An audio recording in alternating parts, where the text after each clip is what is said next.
नमस्कार दोस्तों, स्वागत है आपका कॉर्पोरेट फाइल में। आज हम आपको लेकर चलेंगे एक ऐसी फैक्ट्री के अंदर जहां सिर्फ कुछ कांच की शीट और सिलिकॉन से ऐसी मशीन बनाई जाती है जो अगले 25 से 30 साल तक सूरज की रोशनी से बिजली बना सकती है। लेकिन क्या आपने कभी सोचा है कि आखिर एक सोलर पैनल बनता कैसे है? फैक्ट्री के अंदर कौन कौन से स्टेप्स होते हैं और क्यों एक छोटी सी गलती पूरे पैनल को बेकार बना सकती है? आइए जानते हैं पूरी कहानी शुरुआत से लेकर आखिर तक। सबसे पहले बात करते हैं उस चीज की जिससे हर सोलर पैनल की शुरुआत होती है, सिलिकॉन। सिलिकॉन सीधे जमीन से नहीं मिलता है, इसे क्वार्ट्ज नाम के पत्थर से निकाला जाता है जिसमें सिलिका की मात्रा लगभग 99% होती है। इस क्वार्ट्ज को लगभग 1800 डिग्री सेल्सियस तापमान वाली इलेक्ट्रिक फर्नेस में पिघलाया जाता है। इस प्रक्रिया के बाद हाई प्योरिटी सिलिकॉन तैयार होता है, लेकिन अभी यह सोलर पैनल बनाने के लिए पर्याप्त शुद्ध नहीं होता। इसे कई बार और साफ किया जाता है जब तक इसकी शुद्धता लगभग 99.9999% तक नहीं पहुंच जाती। यही अल्ट्रा प्योर सिलिकॉन आगे सोलर सेल बनाने के काम आता है। अब इस शुद्ध सिलिकॉन को बड़े बड़े बेलनाकार या चौकोर ब्लॉक में ढाला जाता है।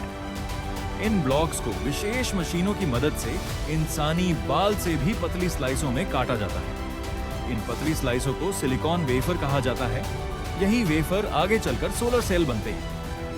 अब शुरू होता है सबसे महत्वपूर्ण चरण। इन वेफर्स पर फास्फोरस जैसी विशेष सामग्री की बेहद पतली परत चढ़ाई जाती है। इससे वेफर के अंदर एक इलेक्ट्रिक फील्ड बनता है। यही इलेक्ट्रिक फील्ड सूरज की रोशनी पड़ने पर इलेक्ट्रॉनों को गति देता है और बिजली पैदा होती है। इसके बाद वेफर की सतह पर एंटी रिफ्लेक्टिव कोटिंग की जाती है।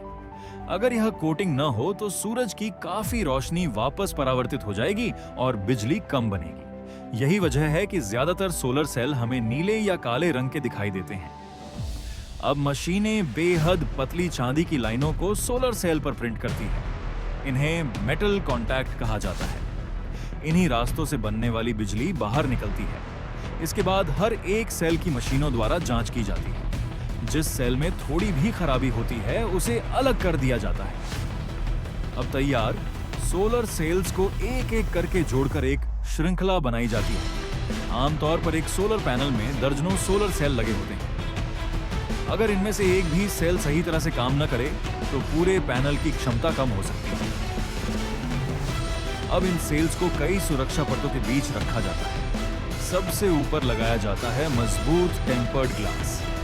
यह सामान्य कांच से कई गुना मजबूत होता है और ओलों, बारिश, तेज हवा और धूल से पैनल की सुरक्षा करता है।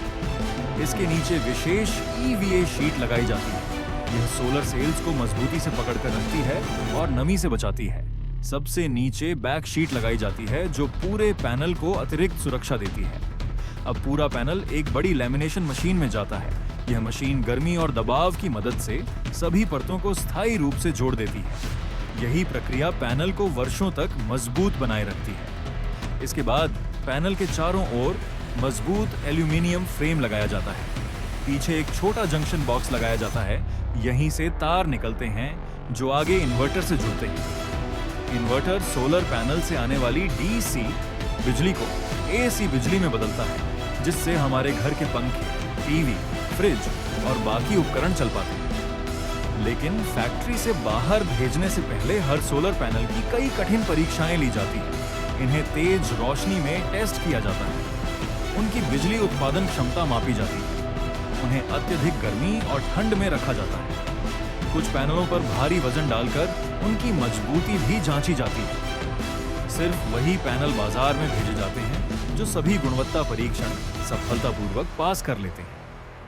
आज के आधुनिक सोलर पैनलों की कार्य क्षमता लगभग 20 से 24% तक पहुंच चुकी है। अच्छी गुणवत्ता वाले सोलर पैनल 25 से 30 साल या उससे भी अधिक समय तक काम कर सकते हैं।